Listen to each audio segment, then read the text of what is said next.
Amazon sellers के लिए एक बड़ी अपडेट।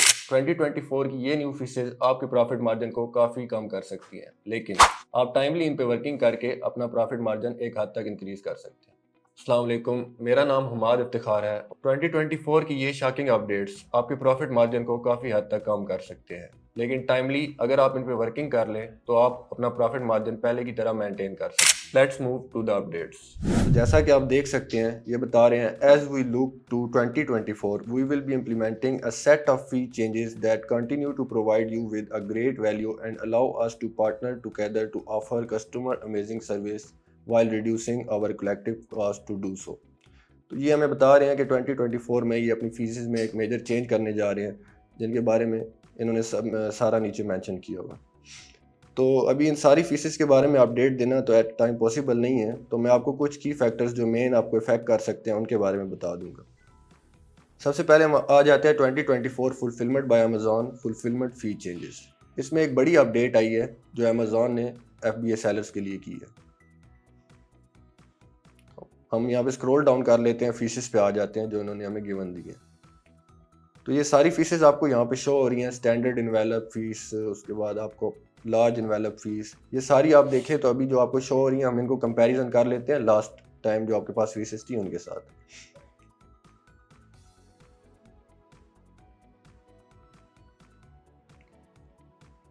ये हमारे पास 2021 की फीसेस आ गई। इसमें हम देख लेते हैं, हमारे पास स्टैंडर्ड इन्वेलप 60 ग्राम की फीस थी 1.51 पाउंड्स, और अगर हम 2023 की देखें तो इसी की हमारे पास फीस होगी 1.89 पाउंड। उसके बाद नेक्स्ट हम देख लेते हैं लार्ज इन्वेलप 960 ग्राम्स की फीस जो होती है 2.21 पाउंड पहले थी, और अब जो इसकी अपडेट आई है उसके बाद इसकी फ़ीस होगी 2.95 पाउंड। तो ये एक बिग अपडेट है, जिससे आप कह सकते हैं कि अच्छी खासी आपकी फ़ीस इसमें बढ़ गई है और आपका मार्जिन कम हो गया।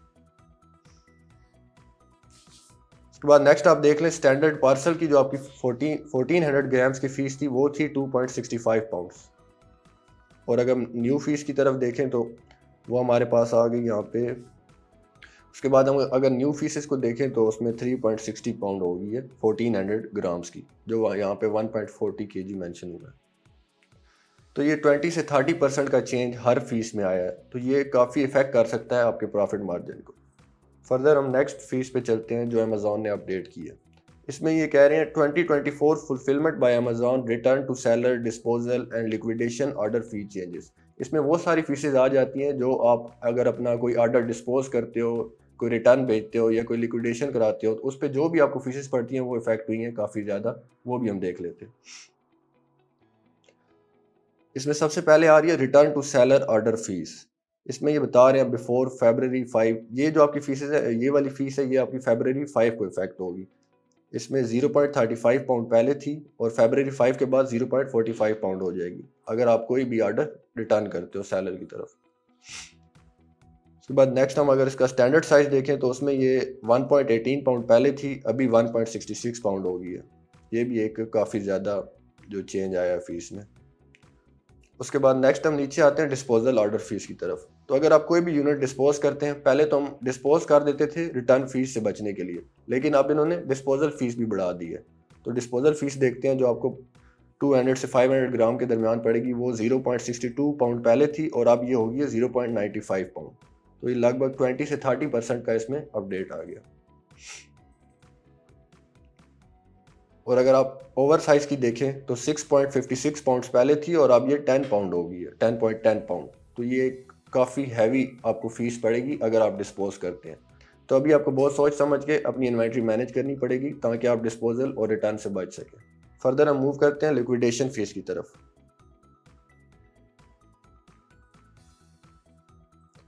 अच्छा, अगर आप अपनी कोई प्रोडक्ट लिक्विडेट कराते हैं तो पहले अगर आपको स्टैंडर्ड साइज में 0.45 पाउंड पड़ रहा था तो अभी आपको 0.60 पाउंड उसका चार्ज होगा, और ओवर साइज में अगर आपको 3 पाउंड से 3 पाउंड पड़ रहा था तो अभी आपको उसका 3.97 पाउंड चार्ज होगा। छोटे सेलर्स के लिए तो ये काफ़ी मतलब जिनका मार्जिन प्रॉफिट मार्जिन कम है उनको काफ़ी इफेक्ट करेगी ये ज़्यादा। अब नेक्स्ट हम आ जाते हैं FBA मंथली स्टोरेज फीसेस की तरफ। तो ये उन लोगों के लिए शॉकिंग होगा जो बहुत ज़्यादा इन्वेंट्री स्टोर करके बैठे हैं लेकिन उनकी इन्वेंट्री बिक नहीं रही। तो स्टोरेज फीसेस में भी एक ह्यूज जंप आया जो कि अभी आपको दिखाते हैं। जो हमारा स्टोरेज फीसेस का प्रोसीजर होता है ना, वो 2 पार्ट्स में डिवाइड होता है। एक होता है जनवरी से सितंबर और एक होता है अक्टूबर से दिसंबर। तो हम ये देख लेते हैं, जो जनवरी से सितंबर हमें पहले 0.47 पाउंड पड़ रही थी, वो अभी हमें 0.52 पाउंड पड़ेगी। और अक्टूबर से दिसंबर जो 0.60 पाउंड पड़ रही थी, वो अभी हमें 0.66 पाउंड तक इंक्रीज हो जाएगी। तो ये जो स्टोरेज फीस आपकी इफेक्ट होगी, ये मार्च 1 से होगी, ये अभी नहीं हो रही। इसमें अभी आपके पास 1 मंथ का टाइम है। इसके बाद नेक्स्ट हम आ जाते हैं 2024 रिटर्न्स प्रोसेसिंग फी चेंजेस में। ये वो फीसेज हैं जो आपके रिटर्न जो कस्टमर की तरफ से आपको वापस आते हैं, उन पे आपको चार्ज होंगी।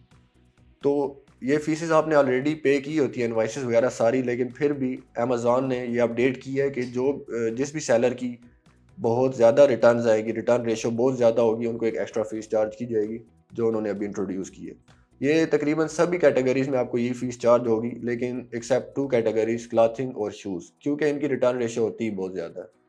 और ये फीसेस आपकी 1 अक्टूबर से इंट्रोड्यूस की जाएंगी। अभी तक ये आपको इफेक्ट नहीं करेंगी, अभी आपके पास टाइम है, लेकिन जैसे ही अक्टूबर की फर्स्ट स्टार्ट होगी तो ये फीसेस आपको पड़ना शुरू हो जाएगी।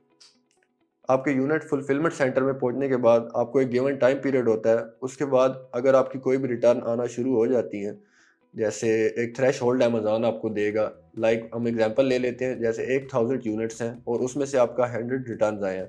100 रिटर्न्स के बाद जो भी आएंगे उसका 10% आपको उसका अमेज़ॉन रिटर्न चार्ज करेगा। हम इनकी फीसेस देख लेते हैं, स्क्रॉल डाउन करते हैं यहाँ पे, तो ये आप देखिए, स्मॉल इन्वेलप 80 ग्राम्स की 1.71 पाउंड तक आपको फीस चार्ज होगी। उसके बाद हम लार्ज इन्वेलप की देखें तो 2.28 पाउंड तक आपका रिटर्न पे चार्ज होगा। उसके बाद हम स्टैंडर्ड पार्सल का देख ले तो ये आपको 3.06 पाउंड तक चार्ज होगा।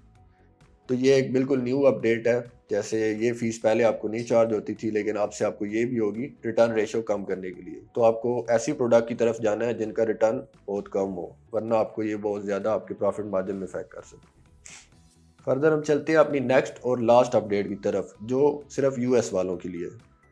अब ये फीस यूएस के सेलर्स के लिए इतनी इफेक्टिव उस तरह नहीं है, कि इतनी शॉकिंग भी नहीं है, कुछ बेहतर है कुछ नहीं है। तो हम इसको देखते हैं ये क्या है। We will introduce an inbound placement service fee for standard and large bulky size products to reflect our cost of distributing inventory to fulfillment centers close to customers. These fees will average $0.27 per unit for standard size products and $1.58 per unit for large bulky size products. We will give you the options to pay reduced fees or even no fee based upon whether you send your shipment to a single location and multiple. तो इसमें ये कह रहे हैं भाई, आपको जो आपके डिफरेंट मतलब जैसे कि आप सबको ही पता है कि यूएस बहुत बड़ी स्टेट है, तो उनको डिफरेंट फुलफिलमेंट सेंटर्स में अपनी प्रोडक्ट पहुंचानी होती है। तो उसके लिए अमेजॉन कह रहा है कि वो जो स्प्रेड करता है उसके लिए एक एक्स्ट्रा फीस चार्ज करेगा, लेकिन उसके बरक्स आपको एक बेनिफिट भी है, ये दे रहा है कि आपकी जो एफबीए फीसेज है ना, वो इसमें कम हो जाएगी। तो तकरीबन आपका बराबर बराबर ही मार्जिन हो जाएगा। जैसा कि आप देख सकते हैं, उन्होंने बताया भी है, on average we will decrease FBA fulfilment fee rates for standard size product by $0.20 per unit and for large bulky size products by $0.61 per unit. These fees will apply starting April 15, 2024, the same date that the first inbound placement fee will begin to be charged. तो ये कह रहे हैं भाई, ये आपकी FBA fulfilment फ़ी भी कम कर देंगे, $0.20 स्टैंडर्ड साइज़ के लिए और बल्कि साइज़ के लिए $0.61, और ये फ़ीस उसी दिन अप्लाई होगी जिस दिन आपकी वो दूसरी फ़ीस अप्लाई होगी इनबाउंड वाली। तो ये आपने देखी है अमेज़ॉन की शॉकिंग अपडेट्स जो फीसेस के रिलेटेड थी 2024 में। लेकिन आपको इसके लिए परेशान होने की ज़रूरत नहीं है, इसका हल भी है। अगर आप टाइमली इनको देख लेते हैं, इन पे वर्किंग करते हैं, अपना प्रॉफिट मार्जिन बेहतर रखते हैं, आप प्रोडक्ट ही ऐसी चूज़ करें जिसमें आपका प्रॉफिट मार्जिन अच्छा हो, ताकि अगर थोड़ा बहुत इफेक्ट पड़ भी जाए तो आपके प्रॉफिट मार्जिन पे असर ना करे। तो ज़ाहिर है ये फीसेस सारों को पड़ रही हैं, तो हर बंदा अपनी प्राइस भी इंक्रीज़ करेगा। तो आप भी टाइमली अपनी प्राइस इंक्रीज़ अगर कर लेते हैं तो आपका प्रॉफिट मार्जिन मेंटेन रहेगा। रिटर्न्स की फीसेस से बचने के लिए आप अपनी प्रोडक्ट की क्वालिटी अच्छी से अच्छी चूज़ करें, अपने सप्लायर से बात करें, उन्हें बोलें कि हमें बेस्ट क्वालिटी प्रोवाइड करें ताकि आप रिटर्न से बच सकें। और उसके अलावा जो आपको स्टोरेज फीस पड़ती है, इसके लिए आप ये कर सकते हैं कि आप 3PL की सर्विसेज यूज़ करें। आप थोड़ी इन्वेंट्री भिजवाएं, जितनी आपकी बिक रही है आप उतनी भिजवाएं। आप अमेज़ॉन के वेयर हाउस में बहुत ज़्यादा क्वांटिटी भिजवाएंगे तो ज़ाहिर है आपको बहुत ज़्यादा स्टोरेज फीस चार्ज होगी। तो ये सब कुछ फैक्टर्स हैं जिन पे आप अगर टाइमली इम्प्लीमेंट करें तो आप इन बड़ी फीसेस से बच सकते हैं और अपना अमेज़ॉन की जर्नी सक्सेसफुली आप कंटिन्यू कर सकते हैं। Thank you very much.